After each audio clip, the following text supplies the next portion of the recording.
Inner Quest explores various pathways through which you can connect with the infinite wisdom of the universe and apply it to personal, professional, and spiritual growth.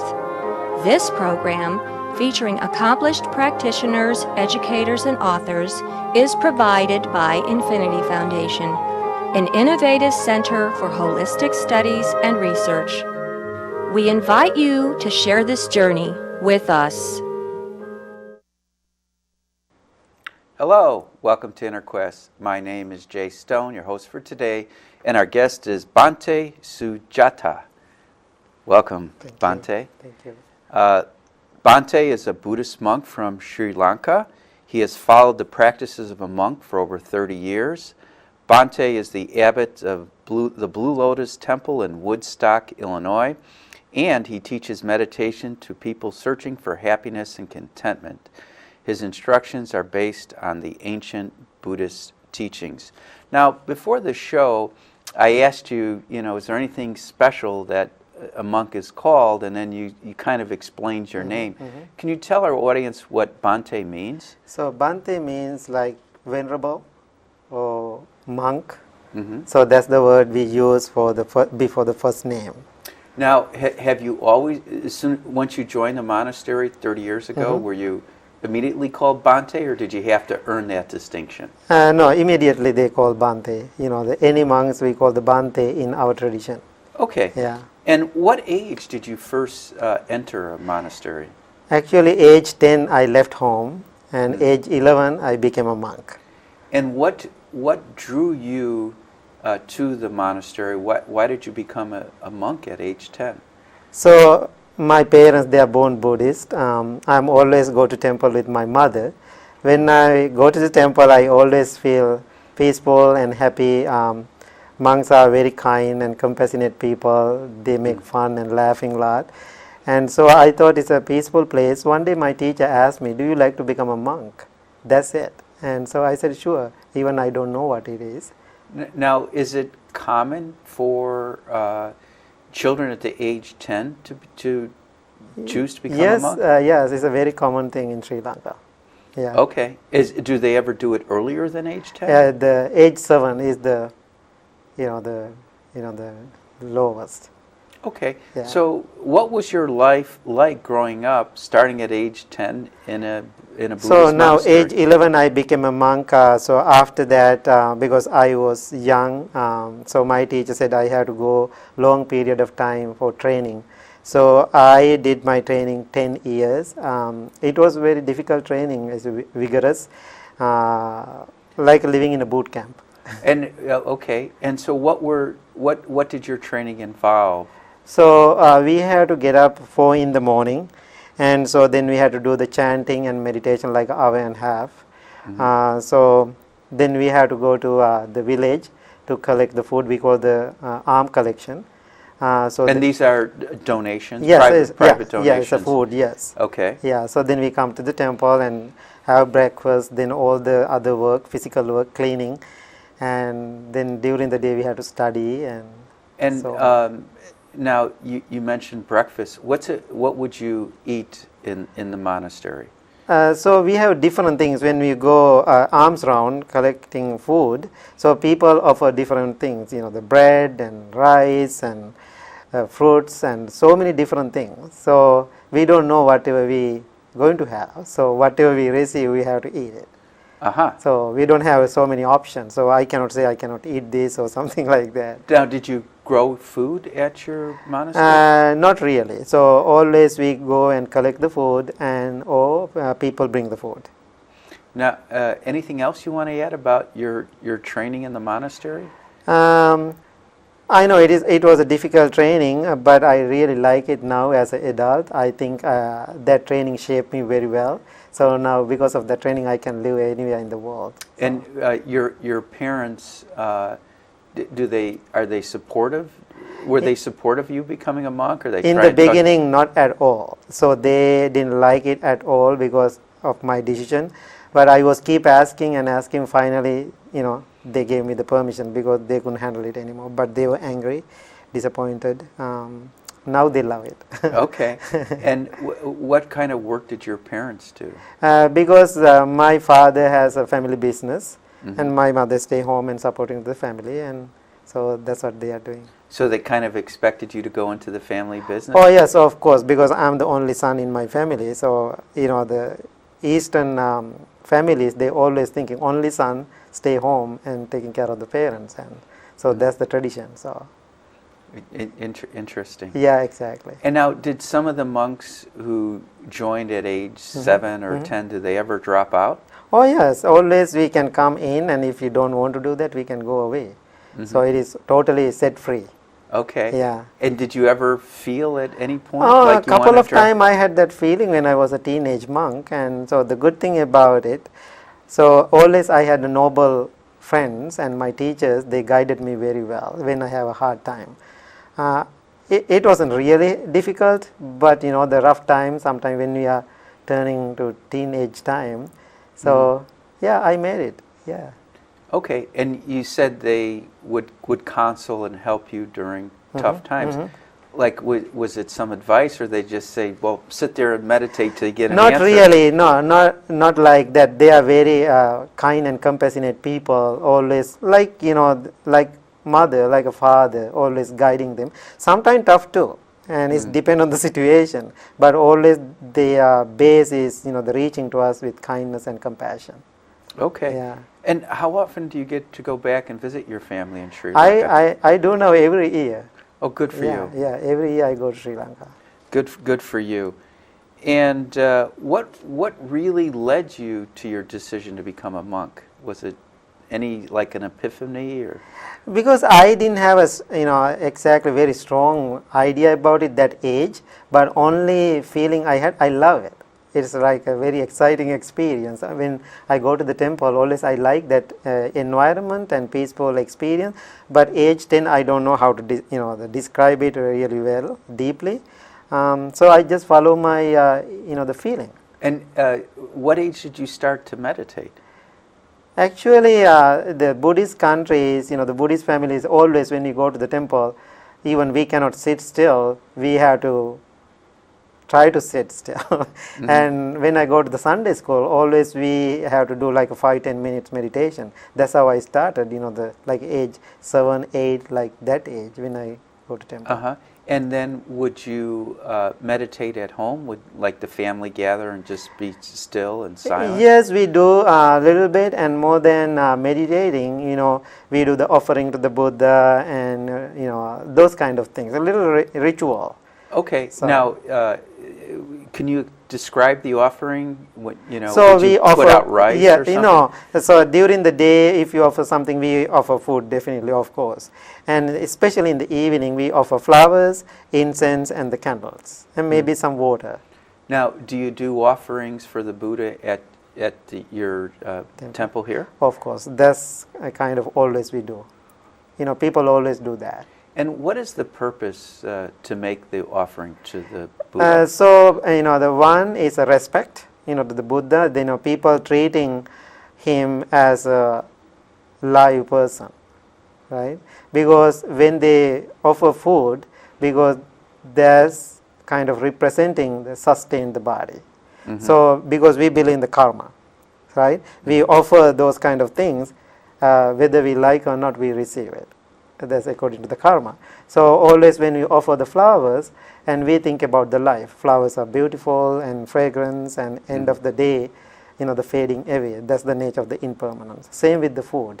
When you offer the food, is the delicious and smell good, but end of the day, it's going bad.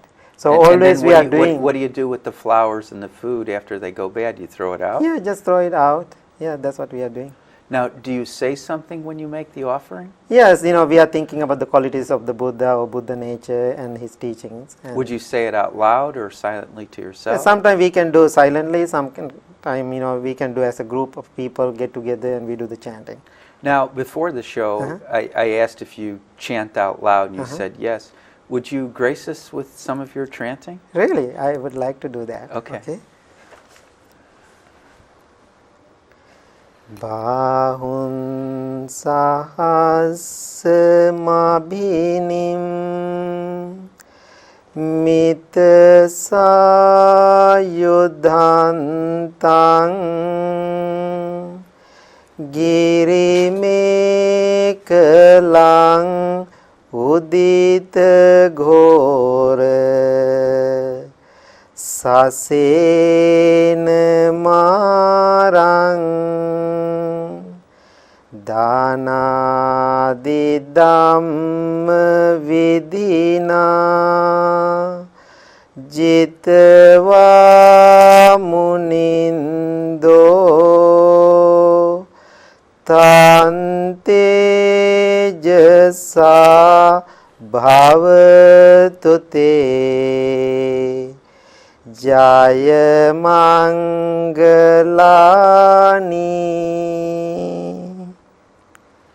I wanted to say amen because that was my tradition. Okay. That was beautiful. Oh, thank you so much, Jay. Now, excuse my ignorance, but what language was that? There's a very old traditional language in India. It's called the Pali. All the Buddhist teaching in Pali or Sanskrit. Very close to both languages are like brothers. So Pali is called the Pali. And what did those words mean? So we talk about the power of the Buddha nature, the qualities of the Buddha, and so his love and compassion and his generosity, and we chant those qualities, and at the end of the chanting we say, may the power of these qualities, may all beings be well, happy and peaceful. Mm-hmm. That is the meaning of the chanting. And did you used to chant in your home growing up? Oh, always. Always. You know, chanting is a big thing in our culture. And that's good to know because, you know, I honestly didn't know that. I know some religious sects chant, but it's good to know that's your culture. And would the family chant together? It's depend on the situation, and you know, we have a special gathering or something like that. More than family get together and chanting, always we are inviting monks to the family, and then they will chant. Then we listen to the chant more than we are chanting. Okay. Yeah. And then would your family feed the monks? Always. Always is a big thing. Yeah, and I bet it's a blessing for you know, they think it's a merits for the people, like a good deed. And so the monks are very respected and appreciated. Oh yeah, so much. Yeah, I once met a monk, I believe it was Thailand, and he lived in a cave.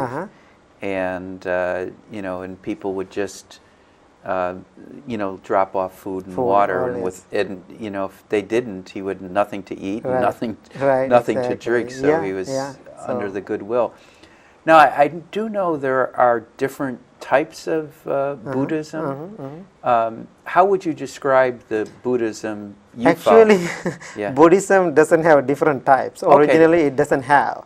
So now people see the different kind of schools. Like Zen Buddhism? Yes, Zen Buddhism, Mahayana Buddhism, or Theravada Buddhism, where I'm coming from. I don't like the word Buddhism, actually. And I like to say Buddhist teaching, or Buddha Dharma, or Buddha Dhamma. And what does that mean? The teaching of the Buddha. Okay. The teaching of the Buddha. Ism always creating some problems and issues in the community and the world, right? It's, you know, there's a strong religious meaning behind the ism. I see. Yeah, I see what you're saying. Yeah. So now I think always Buddhist teaching or Buddhism, let's go with the popular word, it doesn't have a shape. So Buddhism originated in India, it's moved to different country, always take the culture's shape. Well, you know, I just had a thought. You refer to it as the teachings of the Buddha. I think more importantly, the practices of the Buddha. Right, exactly. You know, it was an Eastern master who said, to know and not yet to do is not yet to know. The knowledge is in the doing. So somebody can claim they know the teachings of Buddhism or Buddha, but if they don't practice don't. What is the meaning of it? Yeah, right, exactly. So, so what are some of your daily practices that my personal practice? Yes. So my personal practice, I get up in the morning, then I do my chanting, and then I do my meditation practice. That's how I start my day. And how long? What time do you wake up? And how long do you chant? Like 5:30, and then I do the chanting and meditation like 45 minutes. Yeah. And how many people stay at the monastery? Here in Chicago? Or? Yeah, well, where'd you say, Woodstock? Woodstock. Yeah. So we have 3 Buddhist monks and 1 Buddhist nun. Mm-hmm. So 4 of us. Yeah. And so you're called the abbot. Yes, that's my title. Yes. Yeah. And what does that mean? That means the head monk of the temple. Oh, okay. Because I'm the one started and I'm the founder of the Blue Lotus Temple. And how did you end up in Woodstock, Illinois? I used to live in Michigan with Sri Lankan community, Sri Lankan Buddhist temple. Then I was thinking that time, 10 years ago, I want to serve American local people. I don't know how, because of the language, I don't know how to speak. Then I was looking for a place to come. Then I found the Unitarian Church, and they said, please come and we will help you. That's how I end up in Woodstock. Mm-hmm. So that's why I came to the Woodstock. And then they left, and so we own the building now, mm-hmm. and now we open to public the Blue Lotus Temple. And do you ever have like retreats there? Always. It's a very busy place. We have retreats and workshops and talks, and it's a very public place and so many public events. And do you ever find like people come from different religions, like Catholicism? Oops. Yeah. I just used an ism. It's okay. A Catholic or a Jew. Because the Blue Lotus Temple, because this is your country and this is your culture. So when I opened Blue Lotus Temple to local people, I said it doesn't matter for me your faith or your background, your culture. So I always open place to public. Anybody can come and practice. If you have your own religion and beliefs or faith, just follow it. And so I don't want to change that. I don't want to convince that or convert you. And only thing I recommended them, and please come and sit and practice meditation, find some peace and happiness. And how many years have you been in Woodstock? Now this is my 10th year. Okay, yeah. And so do you have people that have stayed with you since year 1? Oh yes, yes. Always people stayed with me. And you must see some tremendous transformation. Even sometimes, I cannot believe it how much people change just practicing meditation and listening to the teaching of the Buddha. And sometimes I feel so happy and content when I see that, because I remember the day they came to the temple with depression and anxieties and fear and worries, and now they are very happy and peaceful, always very grateful and appreciate. Well, I assume you've taken a vow of abstinence, mm-hmm. but the people that come, mm-hmm. Can they be involved, like a husband and wife, boyfriend and girlfriend mm-hmm. come? Oh yes, always they come with family, with children, husband and wife, boyfriend mm-hmm. and girlfriend, always they come together. And do you ever do wedding ceremonies? I always do. Yeah. I always do so many wedding ceremonies and blessings. I travel for that sometimes. Oh, okay. Yeah. Well, I assume since you grew up a Buddhist, that your mom and dad uh-huh. were married. Yeah, it's a Buddhist tradition. Yes. Yeah. Oh, okay. Uh-huh. Now, the name of your temple is was it Blue Lotus? Yes, Blue Lotus Buddhist Temple. And why the name Blue Lotus? So the lotus flower is very significant in the Buddhist teaching. So just imagine, the lotus flower grow in the mud and muddy water, and then open to the world. And so that's the way Buddha, asks us to practice our mind like a lotus flower, because we have to live in this society. There is no other place to go. It's like a mud, and same place we have to grow ourselves. Mm-hmm. That is the representation of the blue lotus. And but the color blue, does that have any significance? Because I pick it as a national flower in my country. Okay. The blue lotus. Okay. And very rare flower. Okay. Mm-hmm. So what goes on, in the mornings, afternoons, evenings uh-huh. at the Blue Lotus Temple? So the morning, actually we don't have that many activities in the morning. The evening, I would assume on the weekends you do. Yeah, weekends we have a lot. But in the evening always we have something, introduction to meditation, or different teachers come and do, and yoga or Tai Chi and all other different activities also happening. And also weekdays in the evening we have regular meditation and chanting. And I'm thinking of the lotus. Uh-huh. The lotus is in yoga, it's a sitting position. Yeah. Does it? And I know when people meditate, they like to sit in the lotus position. Or Indian style, they call, right? Yeah, well, I call it lotus position. I've been doing yoga for 30 years. And I really think sitting in the lotus position is helpful for the meditation. Yes, especially, when you meditate, sit like cross-leg and lotus position is very important. You can keep your back straight and you can breathe well. Okay. Yeah. And so tell our audience your definition of meditation. The meditation, the word we use in Eastern countries, in our Buddhist language, we call the bhavana. So English-speaking country, the countries like United States, they translate it as meditation. I think it is totally wrong. So bhavana, literal meaning, cultivation of the mind. So let's go with the popular word now. Meditation means you have to cultivate your mind. If you don't cultivate your mind, that is not meditation at all. But what people doing as meditation practice, they are just doing the relaxation exercises or relaxation techniques. In that moment they are calming down, that's good, better than nothing. But after that, that experience will lose soon. Right after you go to the society, after you distract with people and the things, you will lose that relaxation experience. But when you cultivate yourself, your mind, always you learn something about yourself. I call it self-discovery. You discover something about yourself, your mind, your body, your feeling and emotions, then you will never lose it. Well, I heard that the Buddhists didn't write things down because they didn't believe in the written word, that you had to discover the truth through your own direct experience. Yes. And that's what occurs during meditation. Right, exactly. That's what's happening. You can read so many books, but reading books, you can meditate, but I don't think it's really work very well. And always I'm suggesting people, you can read and you can get the information, but the teacher and guidance is very important.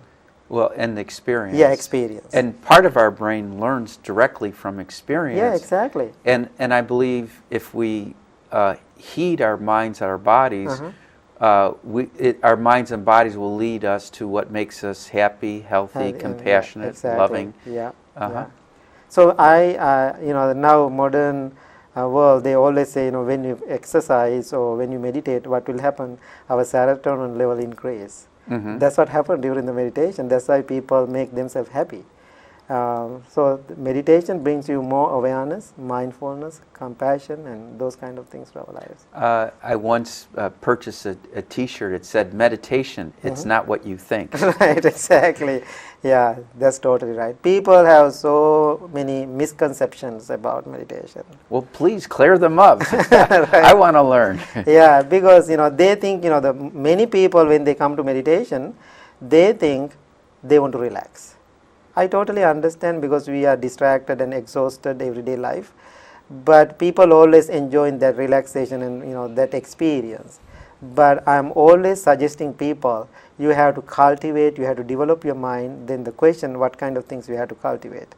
Loving kindness, compassion, acceptance, mindfulness, and all those qualities we have to cultivate. Well, and so how does meditation cultivate happiness, love, compassion? So I call it mindful observation. Mindful observation. So usually when we have thoughts, right, we just react the thoughts, and whatever arising in our mind, we just react. So when anger comes, then people react to anger. Then we are in trouble. So when you practice mindfulness, when anger comes to you, then you recognize, anger is coming, observing it, and let it pass without clinging to it or pushing it away. So just mindful observation, that's my word. Mindful observation always bring you more awareness. So the goal of the meditation is to enhance mindful observation even when you're not meditating. If you're mindful, right, you're... Yes, exactly. You talk about the lotus position and sit and meditate. Actually, I call it the training, the not meditating, that is the time we are training our mind, right? Real practice, when you get out from the cushion or walk away and everyday life, that is the time you are truly practicing. Training and practicing is totally two different things. But our body has an intelligence like the mind, and I think what happens when the mind is still, we become more aware of Aware, the exactly. intelligence Yes. in our body. Yes, exactly. The sitting is very important. Sitting is very important. Sometimes I can see people, they are so attached to cushion and sit, but sometimes they don't know how to apply that training to everyday life. So I'm always suggesting people, whatever you learn sitting on the cushion, can you apply into your everyday life? Otherwise, what is the point of doing the meditation practice? Right. Yeah. And I think it's impossible to truly sit Right. and not come out a better person. Right, exactly. Because sitting is very important. Yeah, Yeah. that when we I don't know if you believe in a higher power or something outside of the ego, that's the voice inside our head that's Right, exactly. talking. Yeah. But we develop a higher intelligence, Right, exactly. which makes our lower intelligence calmer, happier, more peaceful. Yeah, exactly. And so now I've been to some the Zen Buddhist temple on Cornelia Avenue in Chicago, and there when you go to a service, you just sit quietly. You know, the head monk will ring a bell and Right. everybody's silent, and then he'll ring a bell. We stop.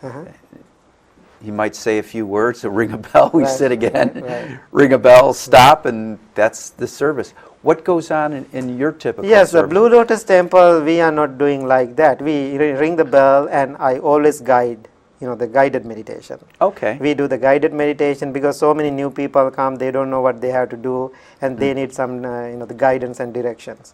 And so I always doing like a 30-40 minutes guided meditation.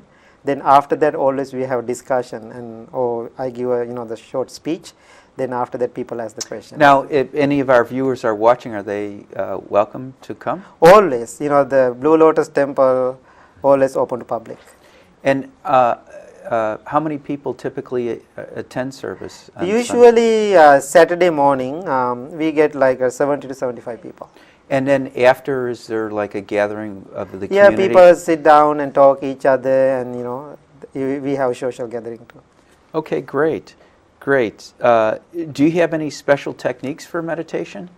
So we call the insight meditation technique. That's the technique we are using, and two techniques I'm using when I teach meditation. One is practicing loving kindness, and the second one is we call the vipassana meditation. It's called translate into insight meditation.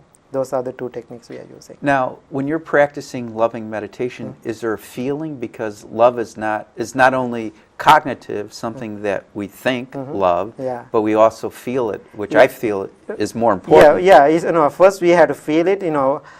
What I'm suggesting in the when I start to practice loving kindness meditation for the beginners, always repeat the words. Right, well, happy and peaceful. I am well, I am happy, I am peaceful. Okay. So then So words it's like become reality. mantra. Then right. those mantra turning into reality. All right. Well, we're just about out of time, so I want to tell the viewers to stay tuned to the credits at the end for more information about Infinity Foundation Inner Quest Talk Show or our special guest. Can you chant us out? Can you do a chant while we fade away? Oh, sure, I can do that. Okay. Bahun sahasmabhinim mita sayudhantang girimekalang udhita ghora sasena